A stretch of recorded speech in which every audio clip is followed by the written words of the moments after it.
seu direito. Juízes, promotores, advogados, defensores, todos em um debate para esclarecer o seu direito de consumidor. Hoje com a participação do Dr. Werson Rego, que é juiz da 18ª Vara Civil. Muito bom dia, Dr. Werson, tudo bem? Tudo ótimo, bom dia, Haroldo, bom dia, amigos de mesa, bom dia, tupinautas e nossos espectadores pela internet. É sempre um prazer estar aqui com você, muito bom dia. Muito bom, e vamos também conversar com o Dr. Roberto Pontes de Miranda, da Ordem dos Advogados do Brasil, Seção Rio de Janeiro. Muito bom dia, Dr. Roberto. Bom dia, Haroldo, tudo bem? Bom dia a todos os presentes. Espero que todos tenham um bom dia e aprendam a ter uma boa satisfação com o nosso programa de hoje. Vamos falar hoje sobre telefonia. É um assunto bastante amplo, bastante delicado, não é? A doutora Alessandra Bentes, que é defensora pública. Muito bom dia, doutora Alessandra. Bom dia, Haroldo. Bom dia a todos os ouvintes, aos participantes. É um prazer estar aqui para que nós possamos sempre esclarecer o nosso consumidor, trazer maiores informações para que ele, informado, possa exercer melhor os seus direitos. E também a doutora Lucimara Pólvora, que é advogada. Muito bom dia, doutora Lucimara Pólvora. Muito bom dia, Haroldo. Muito bom dia a todos os ouvintes. É um prazer estar aqui e poder contribuir com os esclarecimentos que a gente possa fornecer nessa manhã.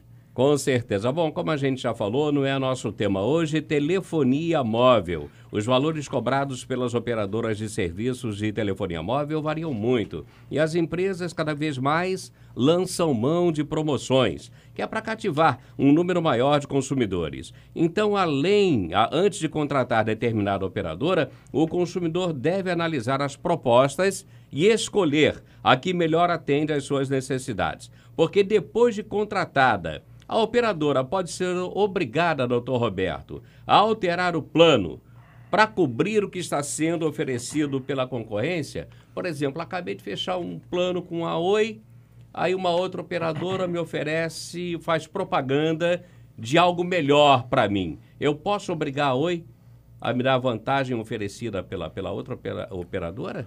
Olha, Haroldo, eu entendo que não. Não. A partir do momento que a operadora oferece para você um plano de serviços e você acata, você aceita, você contrata, você estabelece a regra para continuar tendo aquele serviço, o fato de existir uma outra situação mais vantajosa não obriga a operadora a desfazer ou oferecer, a cobrir a vantagem. Isso é uma liberalidade da própria contratante, do próprio contratado, de oferecer ou não para o consumidor aquela nova oferta e assim adequar a concorrência. Agora, doutora Lucimara Pólvora, é muito comum acontecer isso dentro da própria empresa. Eu fiz um contrato, digamos, com a Oi e daqui a 4 dias a Oi inicia uma campanha oferecendo uma série de vantagens que eu, como assinante antigo, não vou ter direito. Eu devo brigar para ter esses novos direitos ou não? Olha, o que eu entendo é que, assim, existe uma carência que também é contratada, né? Então, assim, no momento em que o consumidor, ele decide optar por um plano que ele tem determinados benefícios, ele pode, sim, migrar para um outro plano, mas ele tem que observar sempre o que está previsto no contrato em termos de prazo para migração para um outro plano. Uma coisa é ele exigir que aquele serviço que foi contratado seja prestado com qualidade. Outra coisa é o benefício que ele quer para a migração do plano, ele tem que observar o prazo que foi estipulado para ele poder fazer essa migração. Porque é uma coisa constrangedora, não é? A gente faz um plano, doutora Alessandra, aí com a companhia X, aí daqui a alguns dias ela está lançando um plano mais vantajoso do que aquele que a gente acabou de assinar, de fechar. Puxa vida, é frustrante, não é não? De fato, é muito frustrante para o consumidor, que muitas das vezes pode se sentir até lesado, acreditando que foi vítima de uma publicidade enganosa nesse caso, porque provavelmente a empresa já sabia que daqui a alguns dias iria mudar a qualidade e a quantidade financeira desse contrato. Então, é muito difícil fazer essa prova da má-fé da empresa, até porque o mercado é livre para pactuar. Então, as empresas, pela Constituição Federal, elas têm liberdade para estabelecer as regras econômicas. Mas, de uma maneira geral, se o consumidor se sentir lesado, ele pode buscar maiores informações acerca desse contrato. E se houver realmente uma coisa que destoe da normalidade, se for alguma coisa muito, muito grande, uma desvantagem muito grande, ele pode questionar isso para verificar se ele realmente não foi lesado nisso. Agora se é uma coisa ficaria muito está vai da difícil, não é, razoabilidade. doutor Werson, para as companhias fazerem novas promoções e novas campanhas. Se todo mundo recorresse exigindo uma novidade lançada pela empresa, já imaginou? Toda novidade lançada pela empresa, toda promoção, todo desconto, ter que retroagir? É verdade. Impossível, né? É como todos já apresentaram aqui. A gente tem que respeitar a regra do contrato que foi estipulado e aquele que foi celebrado entre as partes. Evidentemente, como colocou a doutora Alessandra, se a empresa, no momento muito próximo da contratação, oferece uma vantagem diferente daquela em que foi celebrado o contrato, é possível que a gente reconheça aí uma falha na informação, já que os operadores, os representantes da empresa, sabedores daquela campanha que se iniciaria no momento breve, poderiam dar esse aconselhamento, dar essa orientação, para que aguardasse um pouquinho, para que fizesse uma contratação mais vantajosa alguns dias após. Então, esse silêncio pode ser interpretado uma publicidade enganosa por omissão, já que leva o consumidor a contratar um plano que é desvantajoso para ele, sabedor a empresa que alguns dias à frente seria lançada uma campanha de captação de novos clientes em condições mais vantajosas e benéficas. Olha que situação delicada, né? Agora, doutor Roberto, em caso de dúvida em relação à cobrança, o que o consumidor deve fazer e a que órgão ele deve procurar? Bom, Haroldo, antes de começar a procurar qualquer órgão de proteção e defesa do consumidor, o que tanto as resoluções da Anatel orientam, como também o Código de Defesa do Consumidor orienta, é procurar a própria empresa. Uma vez que você esteja insatisfeito com alguma situação que tenha acontecido, procurar a empresa para entender, pelo menos, por que aquela situação está acontecendo.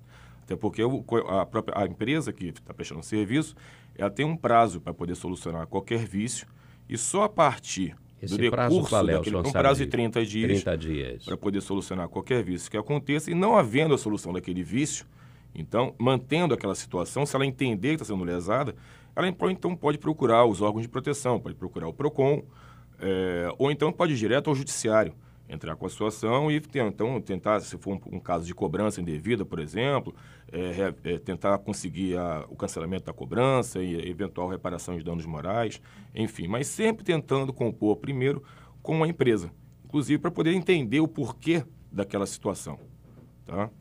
Agora, será que é tão fácil, doutora Lucimara, negociar com a empresa? Ligar para a empresa, a gente não cai naquele... Um minutinho, vou passar você para não sei onde. Bim, bim, bim, bim, bim, bim. E fica ali 1 hora e meia. Embora a lei agora proíba esse tipo de tratamento ao consumidor. Mas, infelizmente, ainda acontece, ou não? Sim. A gente sabe que acontece, a demanda que as empresas recebem também é muito grande de contato, tem o problema de atendimento, sim, só que, assim, o consumidor não deve ter sempre a expectativa de procurar o judiciário no nosso entendimento, porque a empresa tem alguns canais, além do canal do saque do atendimento, ela tem ouvidoria normalmente, e pelo site o consumidor consegue informação aos contatos. Normalmente, a ouvidoria acaba prestando um serviço mais agilizado, porque é um atendimento mais especializado. Então, assim, apesar de nem sempre ser fácil o consumidor obter o acesso a essas informações, ele também, normalmente, ele não tem a informação do que ele deve buscar. Então, num caso como essa pergunta que foi formulada, que ele teve uma cobrança indevida, ele tem acesso à conta detalhada que a empresa tem 48 horas para fornecer. De posse dessa conta detalhada, ele certamente vai ter mais informações do que ele teve no primeiro contato. Então, assim, ele deve procurar o canal de atendimento da empresa. Superado esse atendimento de forma insatisfatória, ele deve procurar a ouvidoria da empresa, que normalmente tem o e-mail no site, e aí não conseguindo, aí sim ele deve procurar outros meios. A empresa, então, é obrigada a fornecer a conta detalhada em 48 horas. E pode cobrar por esse serviço? Não pode cobrar por esse serviço. Serviço é gratuito. Pode cobrar, não pode. Não é? Agora foi citado o site, doutor Werson. O site das companhias telefônicas, os sites, costumam receber muitas queixas também. O pessoal dizendo que é muito complicado o site das telefônicas e que não atendem às necessidades do consumidor. Há realmente razão nesse tipo de reclamação? Haroldo, infelizmente, existe uma regulamentação a respeito de call centers que estabelece uma série de critérios e regras para melhor atender o consumidor que procura à empresa para formular a sua reclamação, sua crítica, eventualmente até para tirar uma dúvida, mas é um fato, isso a gente não pode deixar de reconhecer, as empresas, de uma maneira geral, não atendem ao regramento e o atendimento que se espera do consumidor ao consumidor não é satisfatório nessas situações. Mas eu gostaria só de completar a pergunta anterior e dizer que existem 2 tipos de plano, é muito comum. Hoje em dia a gente tem o pós-pago e tem o pré-pago. Então são situações diferentes com prazos diferentes de reclamação. No caso do plano pré-pago, se o consumidor entender que a conta não está correta, ele tem até 30 dias para reclamar. Ele pede sempre a conta detalhada, a empresa tem 48 horas para fornecer, mas a reclamação dele tem que ser apresentada dentro desse prazo de 30 dias. Já no plano pós-pago, esse prazo é um pouquinho maior, é de 90 dias contado da data do vencimento da conta que ele está contestando. É um processo simples, ele pode contestar diretamente nesse serviço de atendimento, normalmente é um saque ou um número telefônico. Há essa complicação de ligar, a telefonista ficar fazendo aquela exigência, passa de um, passa de outro, passa de um, passa de outro, mas ele tendo alguma paciência, ele chega, formula a sua reclamação, anota direitinho a data, o horário, o nome da pessoa que atendeu, pega o número de protocolo, porque tudo isso será importante no futuro, caso ele tenha que comprovar que formulou essa contestação diretamente à operadora. E um dado importante, feita a contestação, a empresa ela é obrigada a emitir uma segunda via da fatura, descontando os valores que foram contestados. E lá na frente, se apurar que era devido, ele então será estornado na conta seguinte. Do contrário, fica suspensa mesmo e cancelada aquela cobrança. O doutor Werson citou aqui, doutora Alessandra, o protocolo de atendimento. É obrigação do consumidor pedir esse número de protocolo ou é obrigação da atendente do call center fornecer, sem que o cliente peça? Diz assim, olha, o senhor está sendo atendido, o protocolo de atendimento é tal. Ou é o cliente que tem que pedir, repito? Não, a obrigação é da empresa. A empresa deve fornecer independentemente do cliente pedir. Quer dizer, o cliente pode até esquecer de pedir o protocolo, mas a empresa deve informar ao cliente que ele vai receber um número de protocolo. Habitualmente, as empresas fornecem esses números de protocolo já na ligação telefônica. Algumas empresas fornecem também através de SMS para o próprio cliente, mandam além da informação dada pelo telefone, mandam também por SMS. Mas essa obrigação é da empresa, porque a informação ela tem que ser qualificada. Não basta simplesmente informar. Essa informação tem que ser de uma maneira que o cliente entenda, que o cliente possa saber exatamente o que está acontecendo. A questão do site é muito clara em relação a isso. Quando o cliente acessa ao site, a gente sabe que, infelizmente, muitas pessoas ainda não têm acesso à internet, ou se têm acesso, não conseguem ainda manusear muito bem a internet. Então, criar canais de reclamação exclusivamente nos sites, por exemplo, é insuficiente, porque o consumidor ele não está sendo atendido nesse direito que ele tem de ser informado e essa informação vir de forma qualificada. Então, além do site estar muito claro, outros canais como o telefone e até o presencial na loja também, eles têm que ser respeitados para que essa informação chegue adequada para o cliente. O doutor Roberto fazendo sinal, o senhor quer acrescentar alguma coisa, doutor Roberto? Essa informação sobre o protocolo relativa à ligação, mencionado pelo doutor Werson, ele deve ser enviado, como falou a doutora Alessandra, deve ser enviado para o celular do consumidor, conforme até a própria resolução da Anatel fala, a resolução 477 de 2007. Então, ainda que você esqueça de pegar o protocolo e a empresa também não informe, você tem o direito de receber por mensagem no seu próprio celular. Então, ou então, posteriormente, caso você lembre, você também tem o direito de ligar e pedir a relação dos protocolos de consulta feitos anteriormente. A gente falando muito aqui do protocolo, não é, doutora Lucimara Pólvora? Mas e a gravação? Sim. Essa gravação, ela é feita de verdade? O atendente diz assim, olha, eu estou atendendo o senhor e estou gravando a nossa conversa. E eu, na condição de cliente, eu posso dizer, não quero que grave.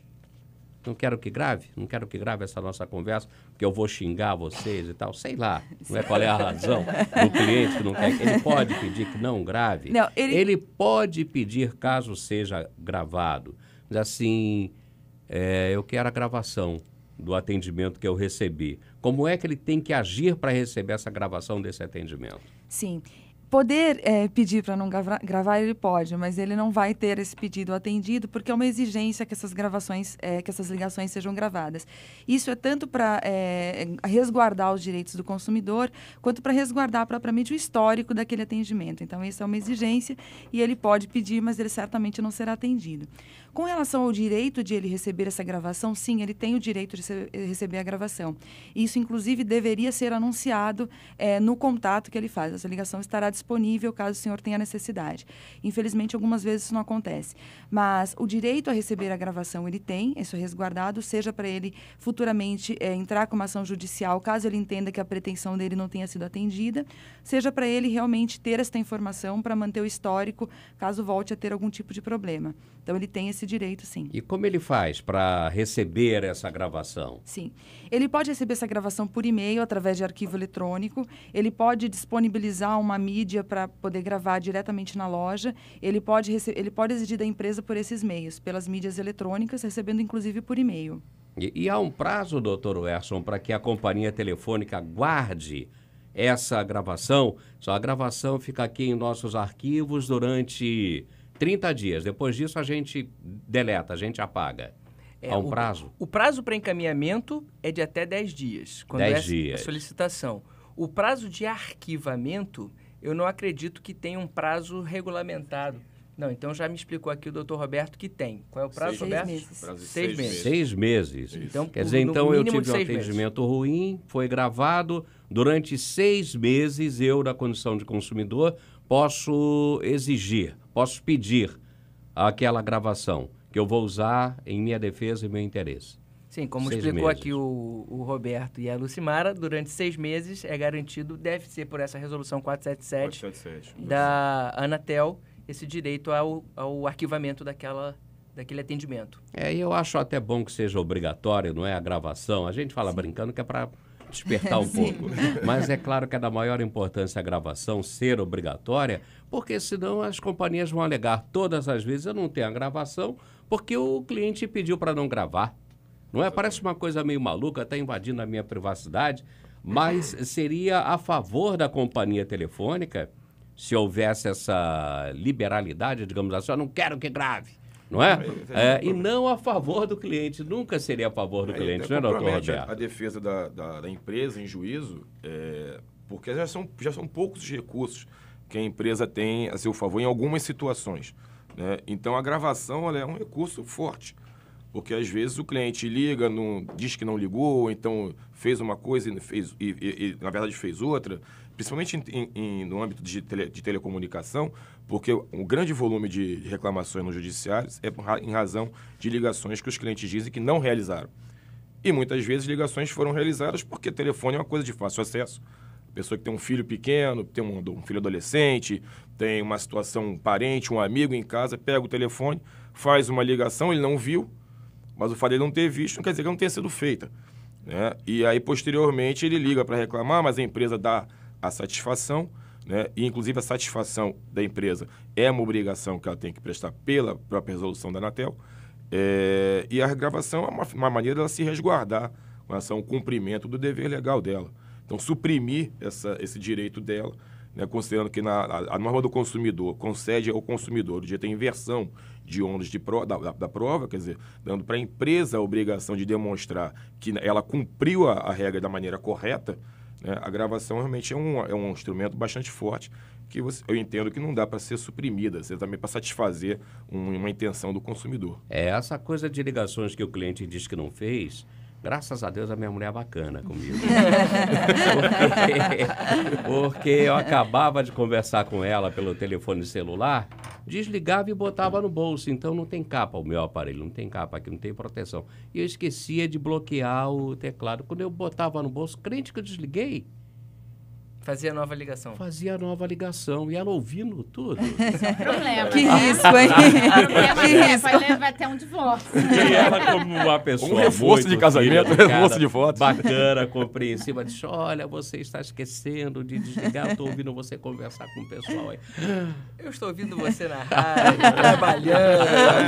Então, gente, cuidado. Olha o corporativismo masculino. O aparelho, às vezes, contribui para que a gente faça a ligação involuntariamente. Agora, o consumidor é obrigado a se manter fiel a uma operadora por 1 ano. Será o nosso próximo tema aqui em tupi.am, tupi.fm. Seu Direito. O debate que ajuda o consumidor a saber mais sobre seus direitos.